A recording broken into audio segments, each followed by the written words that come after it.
Okay, hi everyone. My name is Rebecca Arzola, and I'm the Government Documents Collection Development Librarian at Lehman College. And today I'm welcoming you with Campus Life and Suzette Ramsunder and Jonathan Yubi Gomez to talk about the art of storytelling and developing your unique story in writing and video. And we all have unique stories to tell and share. And we share our stories throughout our lives at different stages and different places in time in our lives. And so I want to I'm going to share my screen.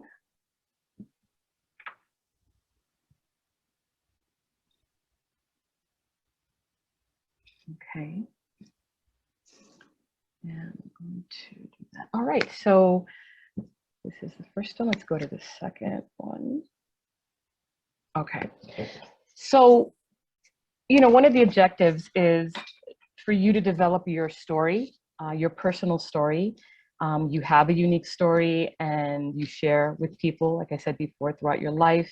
And it can be streamlined for different spaces in your life. And we have a few spaces here. There's the academic space, where you can usually share like an oral presentation when you're doing that for a class, and the professor wants you to talk about yourself and share your story so you can practice that in class.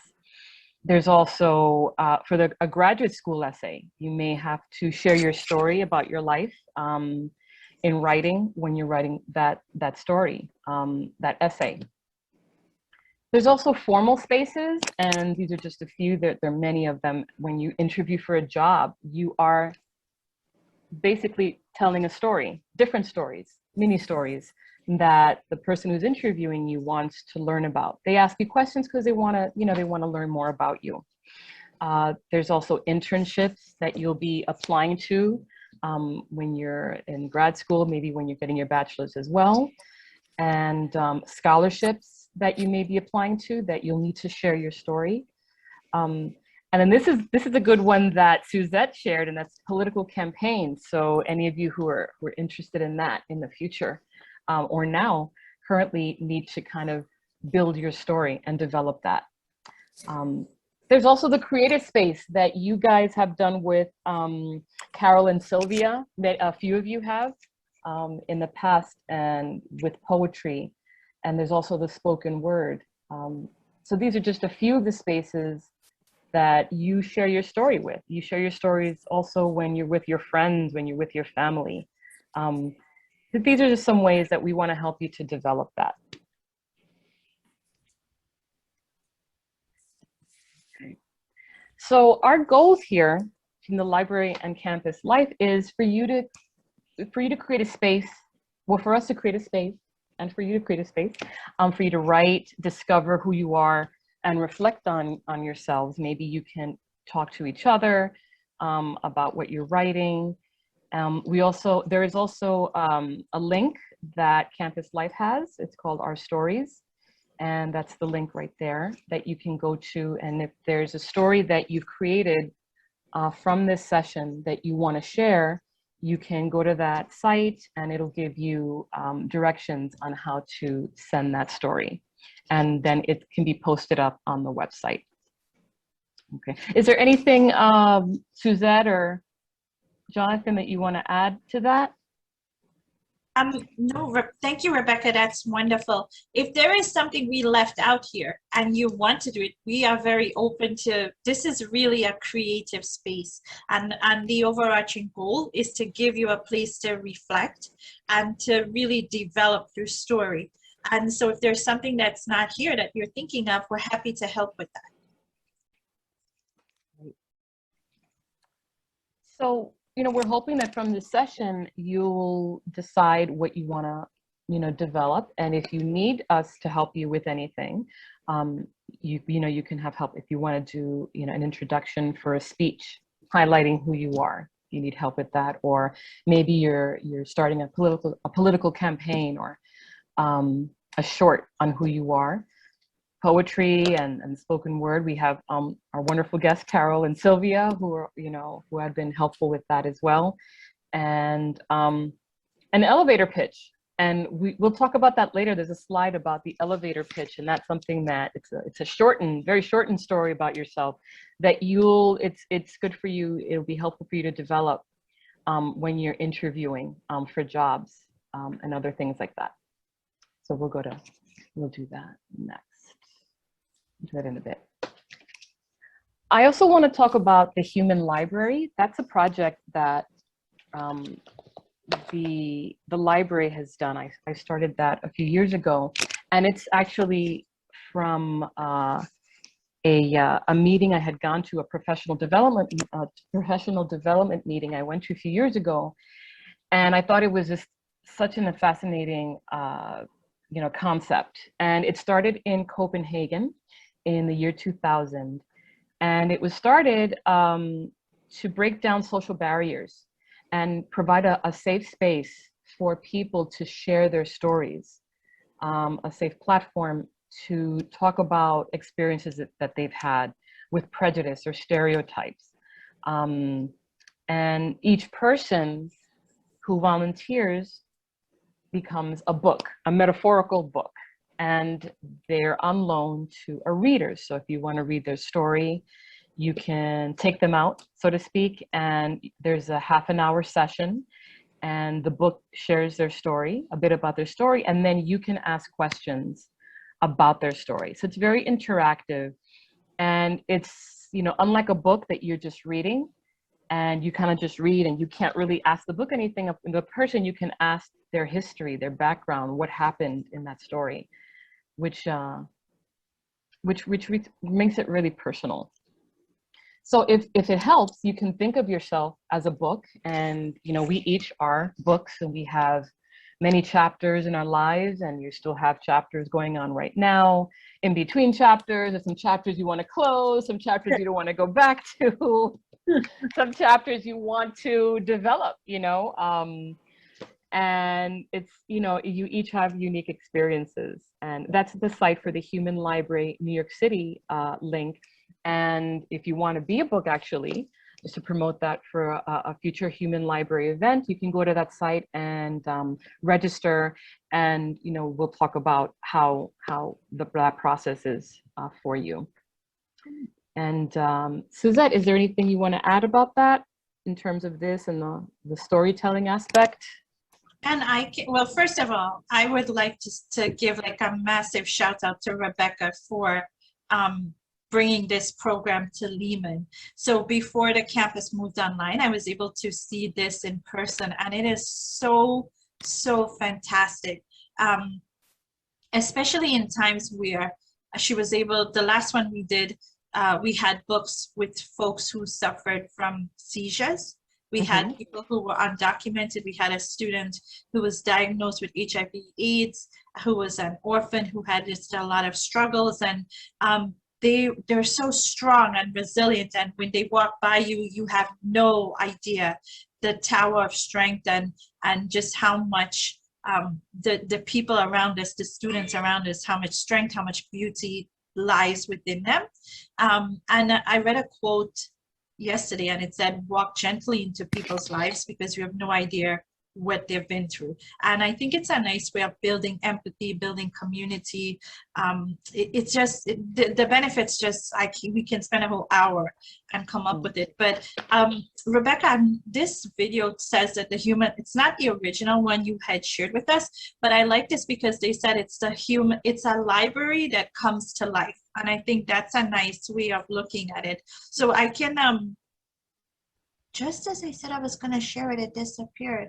There was, why is there a problem? Like I literally just had it 5 seconds ago. I think I have. Don't worry.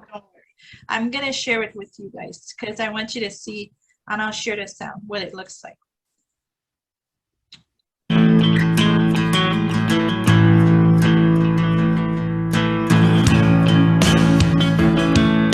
So the Human Library is a global movement, but this is the first time we're doing it here at Fairfield. We have, I think, a little over 40 volunteers, 40 human books, who will be sharing their stories. So we'll have students look on a board and see the number of available books and their titles and say, okay, I want to check that book out. And they'll go off to a quiet area of the library and talk for about 15 to 20 minutes about an identity that they didn't know before. My book title is called Rootless, Growing Up as a Military Kid.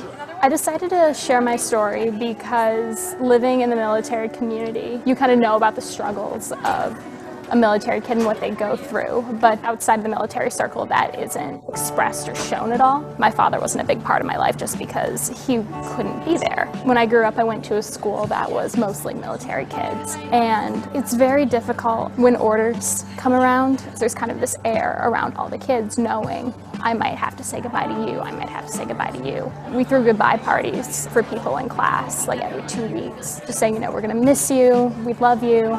But next week there'd be 3 more kids in. But while you're there, you have to make the best of it. I think the best part of being in a military family is being extremely close to my family. I have a little brother, and we're best friends. We're inseparable now because of the experience we had growing up. So I'm totally grateful that through all those hardships, we were able to grow closer as a family. The title of my book is Living Ambiguously. I was born gay, but raised Catholic, and a lot of people from both of those communities kind of tell you different things about yourself. But if you can get past the stereotypes that they give you, you can find a way to live in and appreciate both of them. And as a Catholic person, you're good and you go to church and you pray, and then you start processing this other thing about, oh, but this is who I am. You know, this is part of me, and I can't just pray that away. I can't just get rid of it by saying it's not there.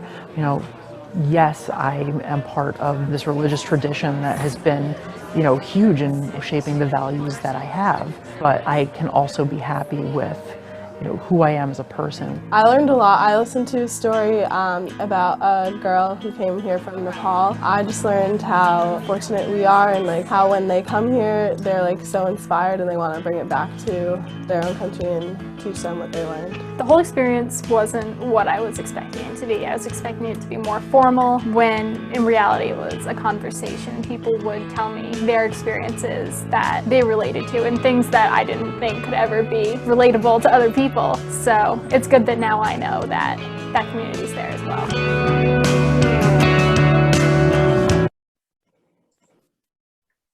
Okay. That's such a good video. Yeah. Yeah. I'll put the link in the chat. Yeah, that'll be great. Yeah, that's so helpful. Because it just, you know, it goes on to the next part of like, well, processing. I like he's kind of like processing both parts of his life, the gentleman who's gay and Catholic, and it's because it seems like they're both important parts of his life, and that's how when you're telling your story, you know, it's a process as well, and you're processing these different elements of your life, and then you're creating this personal narrative. And actually, let me start sharing the screen. See.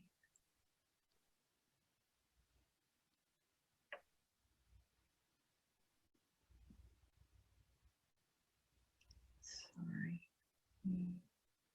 Okay. So this next one, it's another video that Suzette shared, and it's really nice, and it's about personal narratives, because this is a process. This is an exploration into your life, and it takes time, and there's going to be different drafts and stuff with it, and there's different elements. So, I mean, one thing is to think about an important moment that's happened to you. If you want to develop this story, you can picture that moment like a photograph and write about that moment using the different senses. I don't know if I should show that. Should I show the video, Suzette? Or... I would definitely show it. When Okay. you click share screen, 2 little boxes at the bottom will come up, and you just check those out. Okay, now let's see. So I have to kind of go back and go in again because I shared it already for this. Let's see.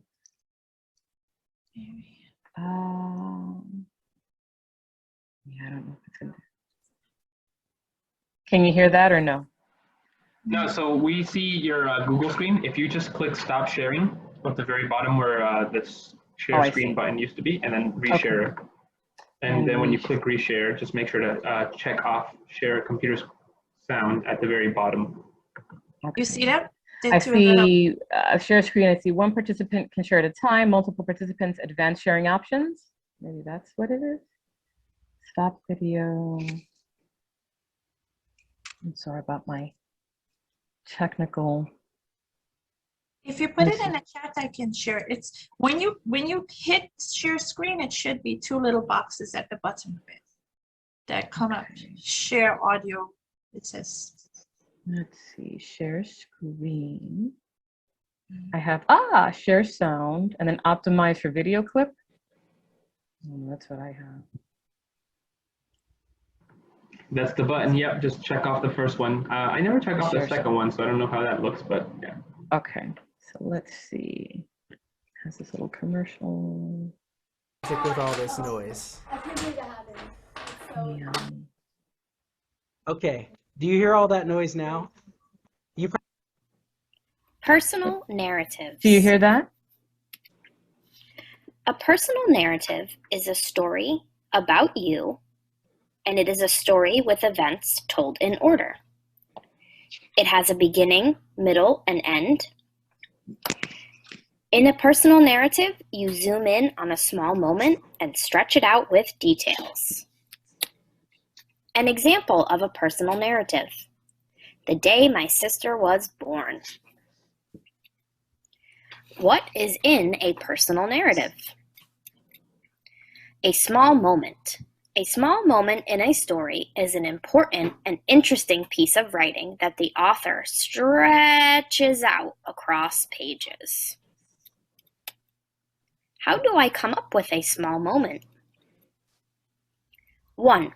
Think about an important moment that has happened to you. 2. Picture that moment like a photograph in your mind. 3. Write about that moment using your 5 senses. What else is in a personal narrative? Sequential order of events. This means that your story is written in the order that the events happened. If the small moment started in the morning, your story needs to start in the morning. In a personal narrative, you need to tell the story in the exact order that it happened. What else is in a personal narrative? Vivid, exact details. Make sure that you zoom in on important events and really stretch them out. Writing exact details means using your 5 senses to talk about: what did I feel? What did I see? What did I hear? What did I smell? What did I taste? What else is in a personal narrative? Strong emotions. Use words in your personal narrative that let the reader know how you are feeling inside. What else is in a personal narrative? Dialogue. Include conversations that happened during your small moment. What else is in a personal narrative? Reflective ending. Share what you learned or how this event changed your life. Monster Math presents Addition Below 10. Okay.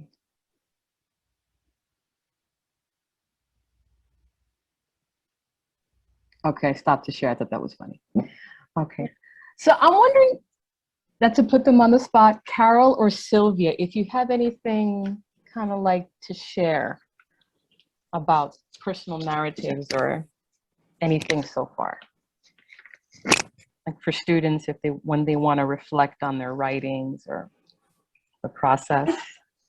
I'm just thinking, that this year, 2020, and going into 21 is a particularly crazy, terrible year for everybody, for so many of us in so many different ways. So I think if we can write it down and if we can do this kind of thing, right now in particular, it's a really good time to get it, get it on paper or in art or in poetry or in narrative form, because it's really going to be important personally and important for other people to know about some of our feelings and impressions this year. So I think it's great that you guys are continuing with the writing and the, I know that also some of it is much more concrete, practical based resumes and getting ready for the workplace. And that's also a really important piece, but I see it as all related. I agree. Because even now, like just getting back, it's like I feel reality is kind of like coming back as we do these workshops and we're going back to school in the fall. And it's like, we did have this pandemic, it happened. And it's like, we want to, kind of get those stories from people and share them. So I agree. Well, we also want to get to know people through their personal experiences. And yeah, the historical context of the pandemic year is very important. But there are probably other times in our lives besides this year that really impacted and helped us develop who we are personally. Like when I was thinking of important moments, I was thinking the civil rights moment, for me, going through that period of time and learning about the history of our country with respect to racism and white supremacy was critical in my development as a person. So if I was going to write about a moment, maybe I would write about that moment in time, even though I'm living in this moment in time. It definitely impacted my character and who I am and what I've done with my life since that time. So, sometimes the moment you choose can be one from the past, not just this particular time. So. Yeah, I mean, and it's true actually with the Campus Life when they created the link for the stories. I mean, the first story that they created was for George Floyd. I mean, it was like right before the pandemic or around there. And that was a very powerful time for everyone, for this country. So that would be something that, people could speak on and develop to get to know. I love that too, but you want to get to know the person in the stories. You want to get to know yourself. You want to get to know each other. So that's important. I think what you just said to Rebecca is really important. It's like what everybody just said is important, but it's also like getting to know yourself is a major part of this, like reflecting, like Carol said, on what was a significant moment in her life that influenced her.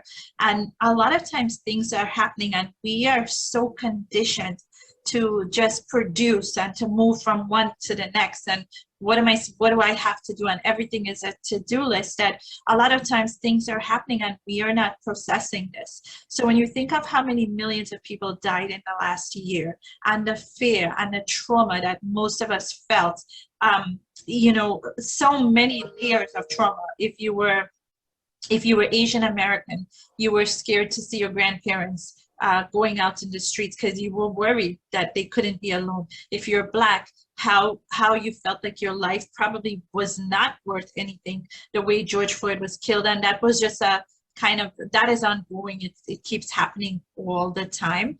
But then just everything, seeing people dying, all these are different things that we are going through. And I think that it's important to just pause, reflect on, well, how does this make me feel? And writing it almost gives you permission. It maybe for some people that feels like a luxury, and then for some people it's like, I signed up for a workshop, this is inbuilt into the workshop, and it helps them to start thinking about things, because making this stuff clearer, I think, helps you flow better, and it helps you to understand what's going on.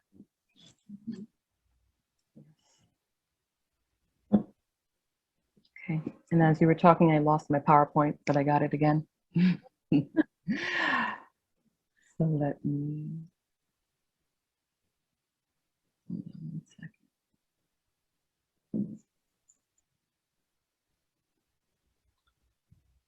Okay. Thank you for your patience. 1 second. Okay, let me share my screen. So we talked about the personal narrative with the video. Then there's also the elevator pitch we get back to the practical part, what you'll need if you're looking for jobs, or if you're meeting, people quickly in an elevator or something. That's kind of like the point. Like, let's say you meet someone in the elevator, someone who's like a supervisor, and you want to talk to them, or the head of an organization, and you're like, oh, what can I tell them in like 4 or 5 sentences about myself to kind of catch their attention? So I'm going to show this other short video. And try to do this again. Share screen. Share sound. Okay, it's already there. You're gonna be an expert at this by the end. I know. Okay, so let's see if this. Yes, allow. I don't know what I'm allowing. What am I allowing? Okay, the video. So what is an elevator pitch? Let's say you get into an elevator and someone who could help you out in your career boards after you. You only have a short amount of time to engage with this person. Would you know how to clearly communicate your strengths and attributes in a compelling way? Other more practical situations where you may need to give an elevator pitch would be scenarios like networking events or job interviews. An elevator pitch typically consists of a few elements. It's usually 30 to 60 seconds in length and about 4 to 5 sentences long. Remember, you're making your first impression with your elevator pitch, so take some time to prepare what you're going to say. There are several elements you should look to include in your elevator pitch. Start with your name, and then go into things like your educational background, professional experiences, and important skills. Remember to be yourself, communicate how you can add value, and avoid things like hobbies, using cliché words, and sharing anything too personal. And last but not least, practice. There are also subtle, nonverbal elements of an elevator pitch that can make a huge difference. Remember to dress professionally, give a strong handshake, maintain eye contact, but don't forget to blink, don't smoke beforehand, don't use too much jargon, maintain personal space, be pleasant and approachable, and try to relax. Some more tips for delivering a successful elevator pitch are: let it flow. You're having a conversation, so don't try to memorize too much. Try to naturally work the employer or organization into your pitch. And think about using your elevator pitch in emails, or even as your professional summary on your resume or personal profile. Now that you're ready, let's take a look at an example elevator pitch. Hello, my name is Isabel McGilvery. I'm a sophomore at Southern New Hampshire University, pursuing a degree in marketing with a minor in professional sales. On campus, I'm involved in the American Marketing Association as well as the Professional Sales Association. On campus, I'm also known as an admissions student leader and just recently got hired to be a resident assistant for the school year 2019 through 2020. For me, I'm very passionate about helping people and providing them the tools they may need to meet their potential. In high school, I was awarded the Presidential Community Service Award with highest level for all 4 years. I hope to continue this passion through working for an international company in their sales department, as well as involving myself in the development of my surrounding community. A few of my skills I've adapted through the years are adaptability through traveling to different countries for school-related trips, critical thinking, which I've acquired through my coffee shop job by balancing several different things at once, as well as making sure I'm organized to ensure that I provide the best experience and service to customers, and finally, leadership skills, which I've acquired through years of leading successful group projects, as well as acting as an interim manager for the summer of 2018 at my local coffee shop job. Thank you so much for your time today, and if any positions open up in your sales department, I hope you think of me. Thank you.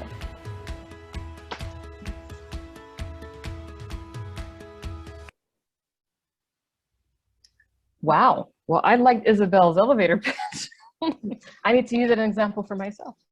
I think that was a very long one, but that's good because she put in all these different elements in, and then you'll know, I think it's better to have more than less. So when you're in a situation, like what are those things called, Suzette, when you, like a job, like a forum? Like a search committee, a job interview? When they have like a whole bunch of job, like. Oh, and a career services, career fair. Yeah. Yeah, a career fair. You'll know, maybe who, like if there's a big line for this one particular organization, then maybe you got to shorten that pitch. If there are not too many people, another one, you can, extend it. So, you have to kind of work it. And I was loving the, when they were saying, be yourself, And it's so hard, right? I mean, you're in a stressful situation. You have to be yourself, let it flow, try to relax, and also nothing too personal, you know, and that depends on what, you know, who you're talking to, I think. Are there any things that anyone here saw that they liked about that elevator pitch or that they could use? I think, Rebecca, even if you don't specifically, we hope that you would work with us to directly do an elevator. In any case, it's only 2 workshops, right? So if we can start you thinking of what values are important to you and why those values are important to you, that's a great, if that's the only outcome that we come up with at the end of this workshop, that you start thinking about that, that will inform how you do your elevator pitch. As I've been on a few search committees, and the first question is always, tell me about yourself. And you know what people do? They just spit back up their resume. They're like, well, I did my master's here, and you know, it's always like the person just read that. Tell me about yourself. And so this is a really key question, and everything that we do in this workshop can inform that. Right. And I want to share the next screen, the next slide. And I'm just going to show this. So it's, you know, maybe a story for an interview. It could be part of that elevator pitch. Things you can ask yourself are when you solved a problem, when you overcame a challenge, when you made a mistake, when you worked as a leader, when you worked with a team, and when you did something interesting. These are some things that you can ask yourself when you're reflecting on that. Just stop the share. And there was a quote that I heard. I was in this workshop recently, and they said, which I thought was powerful for anything that we do, whether you're teaching a class, whether you're talking in front of a class, or you're in an interview, it's okay to be attached to the process, but not the outcome. And I thought that was pretty powerful. Like, you know, be attached to the process of writing, but don't get so stuck in the outcome of how perfect it's going to be. You know, it's not like, I'm thinking like for a class for, you know, the professor asks you to do a paper, and there's these elements that you have to kind of stick to, and it has to be a certain way. And even that you can kind of, you know, get attached to the process, but not the outcome. I don't know if I could explain it any better, if anyone can, but I think that's pretty powerful. So I guess I want to put it out there for any of the students, what they might want to talk about, or if, you know, what they would like to share, if they have something that they want to share, what they want to get out of this. So definitely, I think the elevator pitch is a great starting point. It's what I always want to work on, even if I've made it before, even if I have one, I always like improving it, tweaking, modifying it. Just a narrative, a personal narrative in general, being able to develop one, perhaps not seamlessly, but with more structure, so that I can use those structures every time I want to tell a different story is a good starting point. And I think that's what I would like to develop here. Yeah, and I like what you said, that it's like, you know, you have it, but you always want to develop it, because you're always gaining new skills, and you need to kind of update that elevator pitch along the way. Anyone else for anything else, like for writing or for poetry or a political campaign? Yes. I didn't catch the poetry part, but however, I love poetry, and like Jonathan said, when it comes to the elevator pitch, definitely something that I need to continue to work on. Suzette would know for sure. Even when I started with her and she asked me to tell you something about yourself, I honestly began to laugh, because I was like, oh, I was not ready. It's like, and you know the question's coming, but you just, you know, it it's just such an uncomfortable question that you just have to somehow get comfortable with. So it is, that was good information, so I appreciate that, as well as the narrative information. That's such a good point, because even I get that. Even now, it's like, you know, when people ask me, oh, like, I don't know, what do I do? And I'm like, well, I wasn't prepared for that. Because sometimes you go in, you're like, I need to be prepared for something. And, or you feel like you need to do it say it in a certain way or certain things. And I guess like what they were saying, sometimes it just has to flow. We can't think so strictly on it. But it helps to write it down. It helps to reflect on it and think maybe like 3 points, 3 things that you do or 3 things about yourself, and write it down and practice it. Look at yourself in the mirror and practice it. If you don't want to look at yourself in the mirror, just kind of like, you know, it's practicing it. It's not, doesn't come naturally. Some people it just comes naturally, and I'm so envious of them. But some people, like for me, I need to take time and write it down, and I'm like, okay, this is me. Even though I know myself, I'm like, this is, you know, the parts of me that I want to relate. So I totally get that. Yeah. I thought the video was great, the elevator pitch, but I did notice that young woman was talking very fast, very quickly. And that's something that I do also when I'm nervous. And I think it's maybe a good tip to slow it down a little bit, just for everybody. And your presentation, I think, is always better, like when you do that. So it's just something I noticed in the video. No, that's an excellent tip. It's true. I agree with what Sylvia said. The other thing I noticed is she was doing this all the time. She kept moving. Ah, okay. You know, and I think that was also anxiety. You know, like when we're nervous, sometimes we can't stop ourselves from moving, you know, or we have, you know, I notice my daughter always does this with her hair, you know, and, you know, like we develop these different little gestures, you know. So my suggestion would be, if you're doing an elevator pitch, not to do it by yourself in the mirror, but to get one of your friends to listen to it, or, you know, if you're married, your mate or your partner or your BFF, you know, just say like, pretend you don't know me, you know, and how do I sound to you, you know? And if we were in a class together, I would say we should all, you know, like we should just pair off. Like I'd like to hear Arlene's, and Sylvia could hear, you know, Charlotte's, and Sophia could listen to Jonathan, and, you know, and then we could switch, and we could just go around and practice we would practice that 1 to 2 minute talk. And I agree with what Sylvia said. She was talking so fast that the only thing I remembered was that she worked in a coffee shop. You know? And I mean, at the end of it, I was like so nervous for her that was the only thing I could fasten on, was the fact that she worked in a coffee shop.